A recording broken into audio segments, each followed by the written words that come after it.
পাৰে খেদক না পাৰে খেদক না পাৰে খেদকছন নোৱাৰে নোৱাৰে চ্যালেঞ্জ কৰিছো নোৱাৰে কাকে ভাৰতৰ নাগৰিক ভাৰতৰ পৰা খেদিব পাৰিব কোনে পাৰিব কাৰ কিমান দম আছে ভাৰতৰ পৰা ভাৰতৰ নাগৰিক খেদিব মুখত কোৱা কথাটো ইমান সহজ তোমালোকে বাংলাদেশে আনি আছা আইন প্ৰণয়নৰ দ্বাৰা আৰু ভাৰতীয় নাগৰিক অসমৰ পৰা খেদিবা কেইজন খেদিব পাৰিছে তোমালোকে ইমান দিনৰ পৰা এইটো মোৰ হাতত ৰিপৰ্ট আছে না মিয়া বুলি মিয়া ক্ৰিমিনেল নেকি গোটেই মিয়া ক্ৰিমিনেল নেকি ৰাস্তা ঘাটত শ্ৰম কৰা মিয়াবিলাক ক্ৰিমিনেল নেকি তেওঁলোকে নাগৰিক নহয় নেকি ভাৰতৰ নাগৰিক কিছুমানে ইয়াতে ব্যৱসায় কৰি ইয়াৰ পৰা অৰ্থনীতি শোষণ কৰিব তেওঁলোকে পীড়া পাৰি দিবা আৰু যিবিলাকে দিন হাজিৰা কৰে তেওঁলোকৰ তেওঁলোকে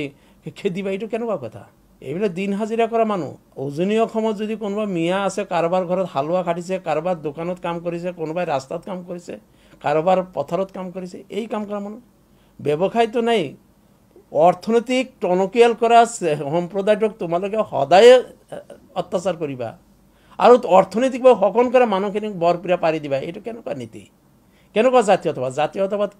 কাক কয় জাতিৰ উন্নতিৰ হকে যাৰ অৱদান আছে সেইটো তেওঁলোকক সন্মান জনোৱাটো জাতীয়তাবাদ নে জাতিক শোষণ কৰা মানুহক সন্মান কৰাটো জাতীয়তাবাদ এতিয়া জাতীয়তাবাদৰ ডেফিনেশ্যনটো মই শিকিব লাগিব নতুনকৈ মই আহ্বান কৰিম যে এনেকুৱা ধৰণৰ ব্যক্তি বিশেষৰ দুখী ব্যক্তিৰ ওপৰত চূড়ান্ত শাস্তি হোক এজন দুখী ব্যক্তিৰ কাৰণে তেওঁ বিলং কৰা গোটেই জাতিটোক শত্ৰু জ্ঞান কৰাটো কেতিয়াও ভাল কথা নহয় পাৰে খেদক না পাৰে খেদক না পাৰে খেদকছন নোৱাৰে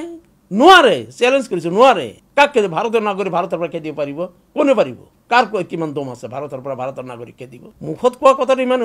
সহজ তোমালোকে বাংলাদেশে আনি আছা আইন প্ৰণয়নৰ দ্বাৰা আৰু ভাৰতীয় নাগৰিক অসমৰ পৰা খেদিবা কেইজন খেদিব পাৰিছে তোমালোকে ইমান দিনৰ পৰা এইটো মোৰ হাতত ৰিপৰ্ট আছে না আজি ইমান বছৰ তোমালোকেতো অসমতে আজি কিমান বছৰ 9 বছৰ চৰকাৰ চলাইছা কেইজন খেদিব পাৰিছা আজি ৰেকৰ্ডত আছে 1,19,570 জন ডি ভোটাৰ তাৰ ভিতৰত তোমালোকে হেৰি গোটেই মেচিনাৰী তোমালোকৰ লাখ লাখ মানুহৰ পৰা এই মাত্ৰ কেইজন খেদিলা 13, 19, 20, 26 জনক মাত্ৰ 9 বছৰ মাত্ৰ 26 জনক খেদিল লাখ লাখ বিদেশী যদি আছে কেন্দ্ৰত তোমালোকৰ চৰকাৰ অসমত তোমালোকৰ চৰকাৰ বিশ্বগুৰু হোৱা মাননীয় হেৰি প্ৰধানমন্ত্ৰী তাৰ পিছত মাত্ৰ 6 জন খেদিব পাৰিলে কিয়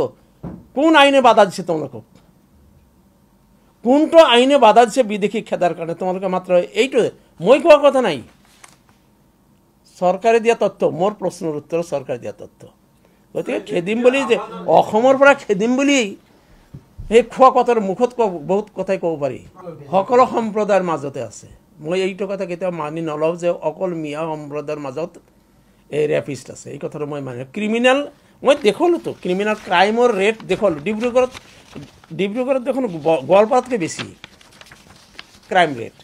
এটা মই কোৱা নহয় এটা অসম বিধানসভা দিয়া সৰকাৰ দিয়া তথ্য এটা মোৰ তথ্য নহয় নলবাৰী বৰপেটাতকৈ নলবাৰী জিলাত ক্ৰাইম ৰেট বেছি এটা মোৰ ৰেকৰ্ড নহয় নহয় এটা অসম বিধানসভাত অসম সৰকাৰ দিয়া ৰেকৰ্ড তোমালোকে যেটো কৈ আছা কিন্তু তোমাৰ তথ্যই কি কৈ আছে এটা মই বনোৱা নাই এই ৰিপৰ্ট মই বনোৱা নাই অসম সৰকাৰ দিয়া ৰিপৰ্ট মোৰ প্ৰশ্নৰ উত্তৰ দিয়া ৰিপৰ্ট মিছা কথা কৈছে মিডিয়াৰ আগত কোৱা কথা আৰু প্ৰকৃত সত্য একে নহয় না মিয়াৰ মাজতো ক্ৰিমিনেল আছে কোন ক্ৰিমিনেল মিয়া ক্ৰিমিনেলৰ পক্ষে কোনজন মিয়াই মাত মাতিছে মোক এজন নাম কক যে অমুক মিয়া ক্ৰিমিনেলৰ পক্ষত অমুক মিয়াই সাপোৰ্ট কৰিছে এজন মানুহৰ কথা তো ক'ব এটা দৃষ্টান্ত দিব কিন্তু অনামিয়া ক্ৰিমিনেলৰ পক্ষত বিজেপিয়ে থিয় দিয়া ৰেকৰ্ড ভাৰতবৰ্ষত অসমত আছে এটা সৰকাৰে চিন্তা কৰিব সৰকাৰে দেখৰ নাগৰিকৰ নিৰাপত্তা জীবন আৰ সম্পত্তিৰ নিৰাপত্তা দিয়াৰ দায়িত্ব সৰকাৰ